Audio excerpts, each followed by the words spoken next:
जोहार सभी को। मैट्रिक का एग्जाम कैसा हुआ सो बताओ पहले। मैट्रिक का एग्जाम अच्छा हुआ? सभी लोग भरे हो? क्या भरे हो? आकांक्षा का फॉर्म। आकांक्षा से संबंधित ही बातचीत करने के लिए हम तुम लोगों को यहाँ पे बैठाए, ठीक है ना? आकांक्षा के बारे में हम पहले ही बता चुके हैं कि आकांक्षा के नाम से जब झारखंड की शिक्षा सचिव आराधना पटनायक थी, ठीक है ना, उस वक्त आकांक्षा नाम से एक प्रोग्राम शुरू किया गया जिसमें सरकारी स्कूल में पढ़ने वाले स्टूडेंट्स भी इंजीनियर, डॉक्टर, वकील बने, है ना। इसके लिए रांची में टैलेंटेड स्टूडेंट्स का जो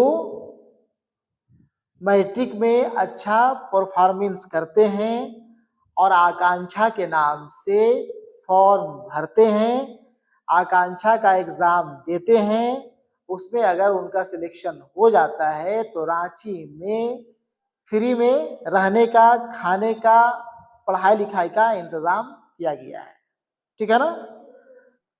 जिसका पकड़ 9-10th में फिजिक्स, केमिस्ट्री, बायो या फिर मैथ में, ठीक है ना, अच्छा होगा, वो लोग आकांक्षा का भी एग्जाम अच्छा ही देंगे। क्योंकि तुम लोगों को यह मालूम होना चाहिए कि आकांक्षा का जो सिलेबस है, आकांक्षा में जो क्वेश्चन पूछा करता है वो क्वेश्चन 10th स्टैंडर्ड का ही पूछा करता है, ठीक है ना।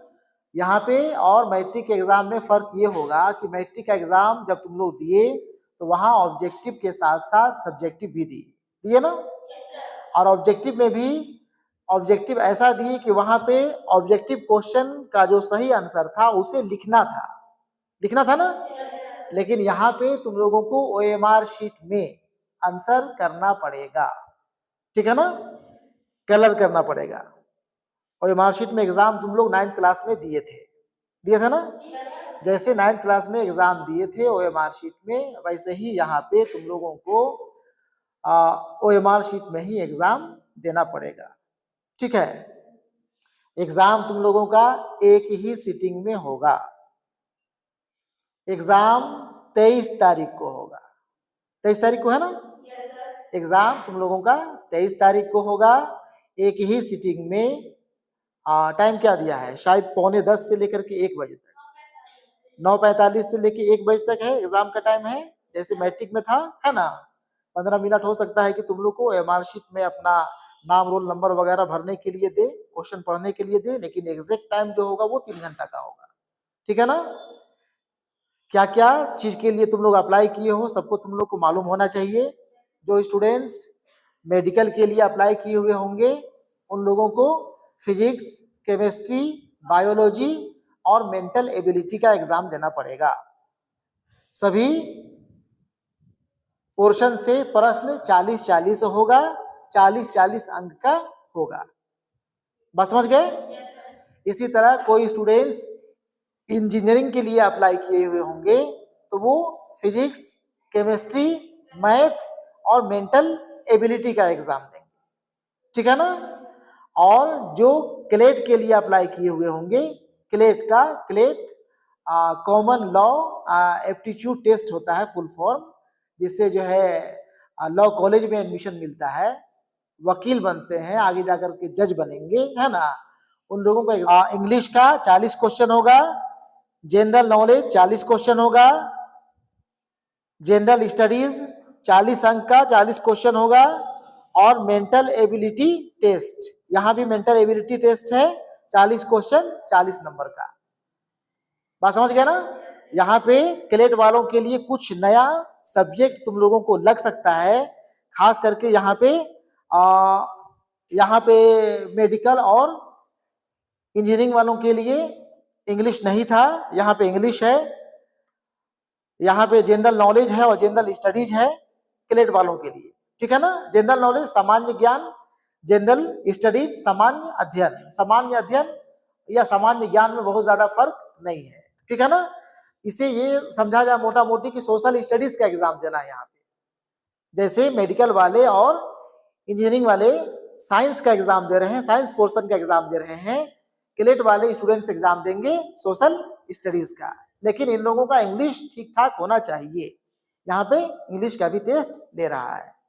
बहरहाल फॉर्म अगर भरे हो तो मेरे ख्याल से तैयारी भी है ना कुछ ना कुछ किए होगे, या कुछ ना कुछ आइडिया होगा ही, या कुछ ना कुछ सोच के ही भरे होगे कि हम क्लेट का क्यों भर रहे हैं। ठीक है, और अगर अब तक नहीं सोचे हो, अब तक सिलेबस नहीं देखे हो, अब तक ये नहीं पता है कि मेंटल एबिलिटी का क्वेश्चन कैसा हुआ करता है, जनरल नॉलेज का क्वेश्चन कैसा हुआ करता है, जनरल स्टडीज क्या कैसा हुआ करता है, तो अभी भी 8-10 दिन बाकी है। 8-10 दिन सिलेबस देखो निकाल करके, और कुछ क्वेश्चन जो पुराना क्वेश्चन है, मॉडल क्वेश्चन है, या जो पहले के संग साथी तुम लोगों को एग्जाम दिए होंगे आकांक्षा का, है ना, क्वेश्चन उन लोगों के पास होगा, वो क्वेश्चन ले करके उसे देख सकते हो। ठीक है, और ये सिर्फ क्लेट वालों को ही नहीं करना है, मेडिकल और इंजीनियरिंग का एग्जाम देने वाले स्टूडेंट्स भी पुराना क्वेश्चन जरूर देखेंगे। ठीक है ना, जब तक क्वेश्चन नहीं देखोगे एक आइडिया नहीं मिलेगा। हालांकि फिर हम कह रहे हैं कि बहुत ज्यादा फर्क नहीं होगा, जो ऑब्जेक्टिव क्वेश्चन तुम लोगों को फिजिक्स केमिस्ट्री बायो का 10वीं क्लास में देखने के लिए मिला, उसी तरह का क्वेश्चन यहाँ भी होगा, लेकिन थोड़ा स्टैंडर्ड यहाँ पे हाई हो सकता है। ठीक है ना, मैट्रिक में थोड़ा कुछ बेसिक क्वेश्चन भी पूछ दिया करता था, यहाँ हो सकता है कि कुछ क्वेश्चन तुम लोगों को स्टैंडर्ड टफ मिले। तो ये स्टैंडर्ड क्वेश्चन का टफ है या आसान है, ये तो तुम लोग जानोगे जब क्वेश्चन देखोगे, है ना।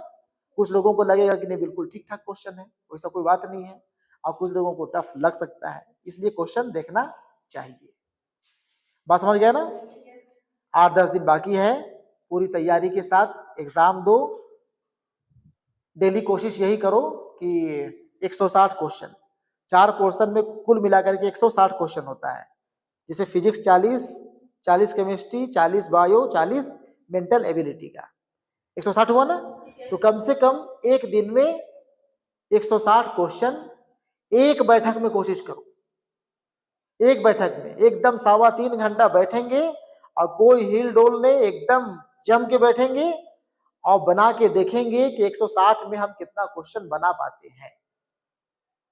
बात समझ गए। जब तक प्रैक्टिस नहीं करोगे तब तक पता नहीं चलेगा कि हम कितने पानी में हैं।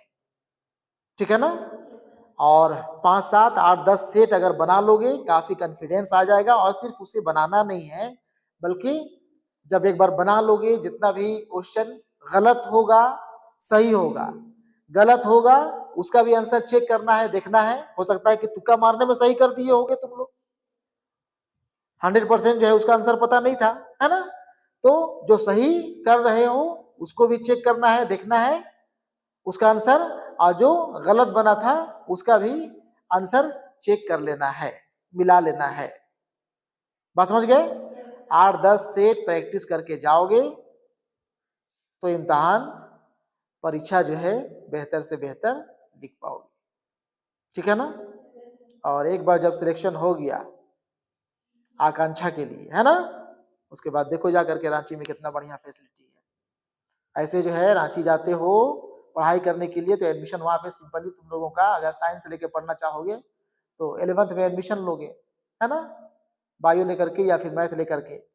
रांची में एक बेड का कम से कम खर्च जो है 1500 से लेकर के 2500, 3000, 4000 रुपया तक आता है बेड चार्ज। खाने पीने का जो है मेस में खाओगे उसमें जो है 2500-3000 रुपया जो है अलग से खर्च होगा। अपने से बनाओगे तो अपने से बनाते खाते जो है टाइम कितना निकल जाएगा, और अपने से बनाने खाने में भी तो परेशानी है और टाइम का बर्बादी है ना। इसलिए कोशिश करो, अगर ये सोच रखते हो कि हमको भी डॉक्टर बनना है, इंजीनियर बनना है, वकील बनना है, तो उसके लिए भाई ऐसे कोई डॉक्टर, इंजीनियर, वकील नहीं बन जाएंगे, कुछ तो तैयारी के साथ जाना पड़ेगा, है ना। ठीक है, ठीक है।